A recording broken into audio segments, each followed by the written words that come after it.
Hi, I'm Charles Strong III of Strong Counseling Solutions LLC. We offer on-site counseling in Gretna, Louisiana, and online board-approved counseling throughout the state of Louisiana. So today I'm going to talk a little bit about materialism. Psychology Today wrote an article in July this year where they stated that evolution has cultivated that the promise of new possessions is powerful, and that's by way of a couple different components. They said we need resources to survive, we want to be seen as successful, we relish portraying our identity to the world, and anticipation of a purchase delivers a hit of dopamine. So even down to the chemical level, you can see the influence of materialism on us. Psychologist Bruce Hood, who wrote the book Possessed, stated that hunter-gatherers didn't have a lot of possessions way back then because they couldn't carry too many things around.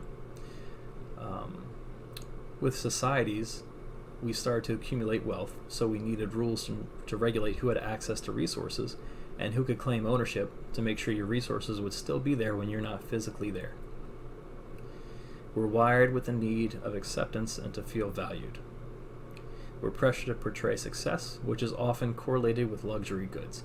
Now you can watch it just about any music video these days, see Maseratis, see champagne, see chains, that sort of thing.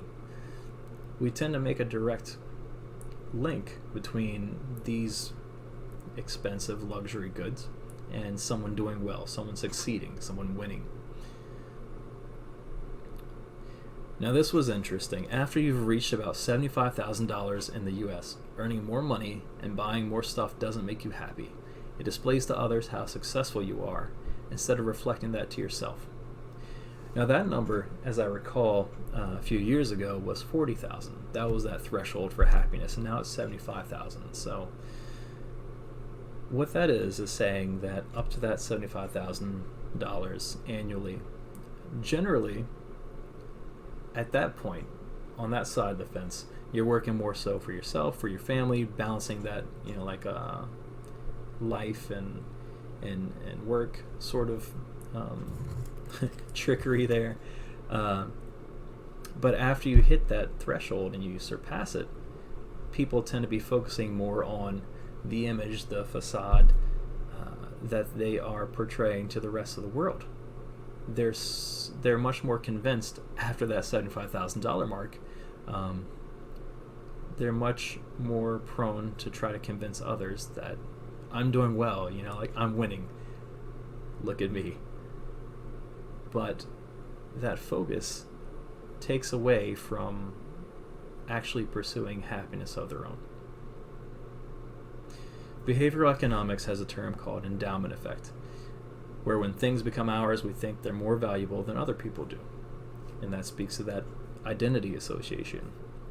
Psychologist and philosopher William James said that the self is everything we can claim ownership over, and I think we've taken a very literal interpretation of that.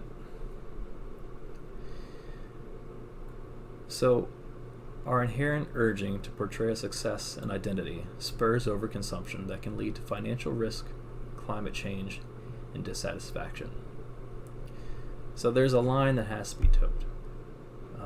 We all know how important it is to work hard, to make money, to provide, but it warrants caution to pay attention to why you're working so hard, how much you're working, and if it's really worth it in the end. Are you trying to take care of yourself and others? Are you seeking your own happiness? Or are you trying to convince others that you've succeeded and that you're happy at the cost of your happiness? Thanks for listening. I'll see you next time. Be well.